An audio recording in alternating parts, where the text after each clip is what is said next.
Welcome to Sauk Valley Media's Pigskin Primer for the quarterfinal round of the high school football playoffs. I'm sports editor Dan Waisner alongside assistant sports editor Christopher Heimerman.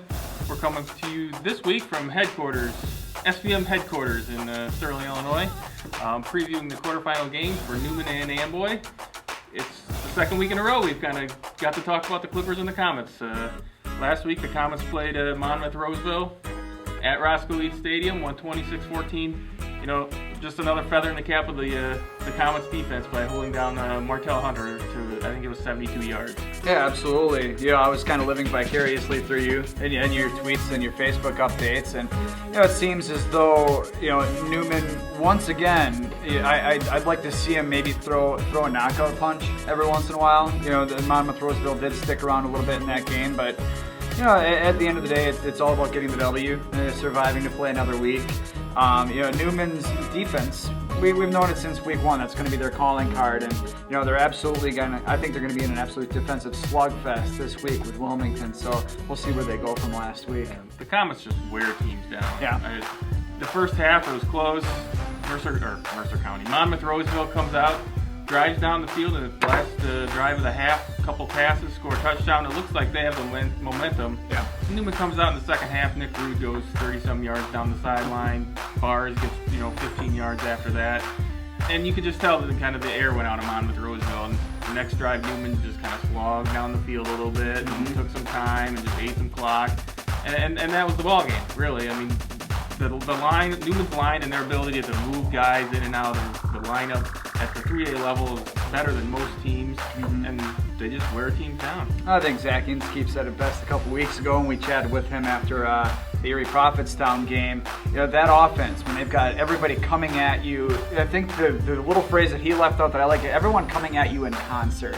When all those parts are working together, those big guys on the line moving people, the backs knowing exactly how to read and use their blocks. Yeah, absolutely. It's poetry in motion. If you're a big fan of running football and the ability to wear a team's out, so they'll absolutely have to do that again this week and focus on ball control. No turning the football over, protect the pigskin, and I feel like they're going to be all right. But yeah, it should be an absolute dogfight with Wilmington. Yep.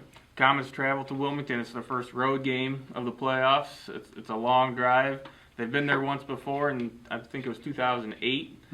Wilmington won 6-0. I think it'll be a similar game. I mean, in terms of score, I don't see either team putting up a whole lot of points. They both allowed the exact same amount of points this season at 93. Yep. So it's just over like 8 points a game. So you get one touchdown on these guys, and that's about all you're going to get. And I think you see that from both sides. So it'll be a tight game. Turning to the Amboy Clippers, last week they went to Orion and probably played their best football game of the season, beating Orion 43-18, I believe it was, and just really taking control of the game. And you hadn't really seen that a lot this year from the Clippers.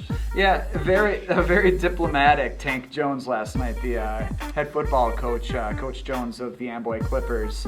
He said, yeah, we played a pretty good football game. I asked him if they played their best game of the season. He said they played a pretty good football game. They absolutely shut down the running game of Orion. And now this week going against Mercer County, obviously a night and day different sort of attack. Whereas Orion threw the football a ton, Mercer County can. But it's sort of like when you look at Newman with all those state champions in wrestling. They're going to make their living in the trenches as well. But definitely a dual threat attack. They can run the football, they can pass the football. They do both very well. And I think that their defensive backfield is going to be tested more than they have this season. Coach Jones really pointed out that they need to get pressure on Tanner Matlick. They can't allow him to have time back in the pocket and dissect things.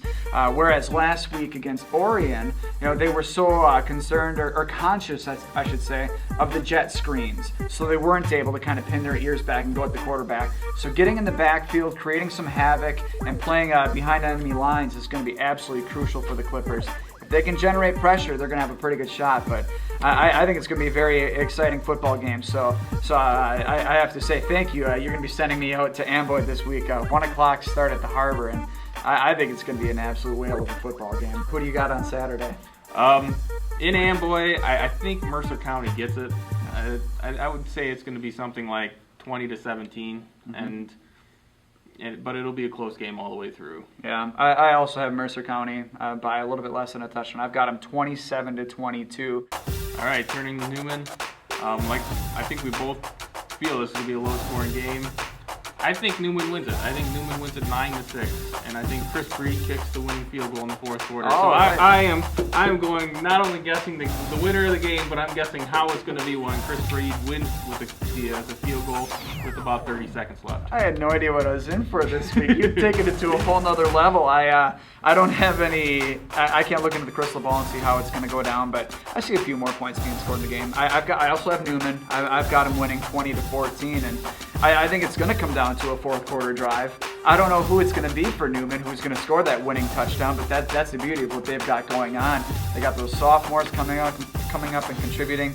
Dylan Heffelfinger with 2 touchdowns last weekend, but then you've got the usual suspects: Rude, Brian Bars, Jake Snow. I mean, you can't count on both hands how many tackles Jake Snow breaks throughout the course of a game. Sometimes they result in big hitters. So I think it's going to come down to one of those horses scoring a deciding touchdown in the fourth quarter. But I can't point to which one. So stay tuned for Sunday morning. We'll have highlights, interviews from the Amboy game, and that's it for this week. we'll see you at the games.